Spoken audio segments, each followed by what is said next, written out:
Hello, ito yung ating birthday celebration yan sa Buffet 101. So yan guys yung kanilang mga food. So ang dami nilang pagpipilian. So ikaw lang talaga ang magsasawang kumain.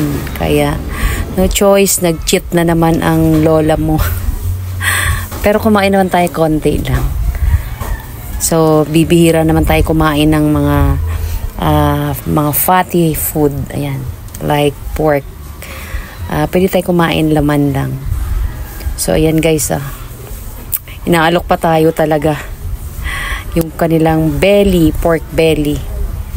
So ayan, ang dami nilang pagpipilian. Ang sarap ng mga food nila. So dyan tayo kumain.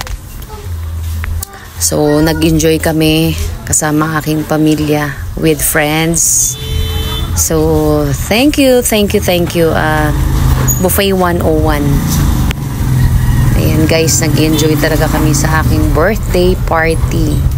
So, nag-day off muna ang anyong tendera para makapag-celebrate ng ating birthday. Once a year lang naman mangyayari sa ating buhay. Kaya, thank you!